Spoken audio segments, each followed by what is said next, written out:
कुछ लोगों की प्रॉब्लम बड़ी होती है तो उनके ड्रीम छोटे हो जाते हैं, और कुछ लोगों के ड्रीम बड़े होते हैं तो उनकी प्रॉब्लम छोटी हो जाती है। तो मैं सभी लोगों को बोलूंगा, सभी लोगों को, कि अपने ड्रीम बढ़ाओ, अपने ड्रीम बड़े करो, और इस वर्क में पूरी उम्मीद रखो। क्या उम्मीद? अगर मैंने अपने कानों से सुना है, देवेंद्र शर्मा जी ने बोला है कि मैंने इस बिजनेस से 22 करोड़ रुपए कमाया है, 22 करोड़, तो हम लोगों को समझना चाहिए कि 22 लाख लेते हुए मैं भी 22 करोड़ की तरफ जाऊंगा, ये सोचना होगा। अगर माधव कुशवाहा साहब ने बोला कि मेरी 50 लाख की टीम हो गई है, क्या 50 लाख की टीम हो गई, तो हमको भी सोचना है यार मैं खुद आते हुए 5 लोग लाते हुए, 50 लोग लाते हुए, 5 लोग लाते हुए, 5,000 लाते हुए 5 लाख होंगे, और 50 लाख होंगे, और 5 करोड़ होंगे, है ना? यस। ये कब होगा? सिस्टम के दायरे में रहेंगे तब होगा। क्या सिस्टम के दायरे में रहेंगे तब होगा, डिसिप्लिन रहेंगे तब होगा। तो प्रॉब्लम बड़ी नहीं बनानी किसी को। बताता हूं, घर में हमारे 5 सदस्य हैं, कोई काम वो भी कर सकते हैं, तो वो काम उनको बांट दो, चाहे छोटे भाई हो, चाहे बड़े भाई हो, चाहे वाइफ हो, चाहे बच्चे हो, सही है? तो उनको ये काम बांट दो और अपने ड्रीम की तरफ बढ़ चलो। तो आपका क्या होगा कि जो ड्रीम, आपका ड्रीम है, ये बड़ा हो जाएगा और प्रॉब्लम छोटी हो जाएगी। नहीं तो क्या है, हमको तो लोग दौड़ाना ही चाहते हैं, है ना? आज प्राइवेट बात है, बोलना नहीं चाहिए।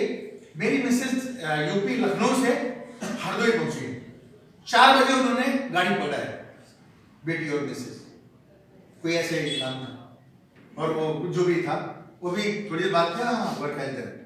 अभी फिर उसी गाड़ी से वो 200 किलोमीटर 250 किलोमीटर जो भी पड़ता है वापस से आएंगे। मैं होना चाहिए, लेकिन मेरे रहने पे भी किराया लगेगा गाड़ी का, है ना? यस। गाड़ी वाला उतना ही किराया लेगा, मैं भी बैठ के जाऊं तो भी, और मैं ना जाऊं तो भी उतना ही लगेगा। तो मैं जहां से किराया का जुगाड़ वो वहां जाऊंगा, है ना? यस। है ना? वो काम कोई कर सकता है, उससे करो।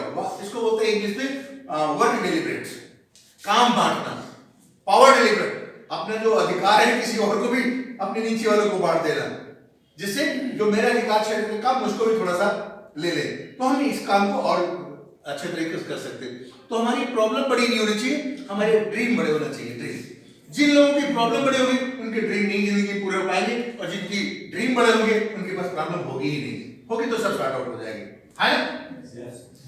तो मैं बार बार बोल रहा हूं कि ये वर्क मौका मिला है, ये बिजनेस, और ये बिजनेस एक्चुअल मुफ्त का है। कैसे? एग्जाम्पल के तौर पे आपका फोन है, देंगे, आपने पैसे लगाए, फोन ले लिया, कंपनी बस कुछ छोड़ा क्या? नहीं ना? और लेकिन वही कंपनी बोल रही तुमने फोन लिया, 4 लोग बताना तुम्हें पैसा देंगे, है ना? तो हम वही फ्री का होगा ना बिजनेस। सामान तो खरीद ही रहे थे, यहां से भी सामान ही खरीदा, और ये बता बता के बहुत डेवलप करने का मौका है। तो मैं यही बोल रहा हूं बार बार कि समझदारी दिखाएं, ये 3 पीढ़ियों तक का मौका है। बार बार फिर मैं बोल रहा हूं, बहुत सारे लोग जॉब करते हैं, अब तो कहीं पेंशन भी नहीं रही, आर्मी भी थी वो भी अब खत्म हो गई, तो पेंशन भी नहीं है। तो आप जवानी में काम करें, जवानी में पैसा आ रहा, और रियल में जब पैसे की जरूरत होगी तो आपके पास पैसा नहीं होगा, लेकिन ये पैसा 3 पीढ़ियों तक आएगा। यानी आप और आपकी पत्नी पहली पीढ़ी, आपका पोता बेटा और बेटी, बहू दामाद ये दूसरी पीढ़ी, और पोता पोती तीसरी पीढ़ी। यानी बाबा पेड़ लगाए और नाती तक खाए। क्या? बाबा पेड़ लगाए और पोते तक खाए, लेकिन नौकरी में तो हमारे तक ही नहीं रहेगी।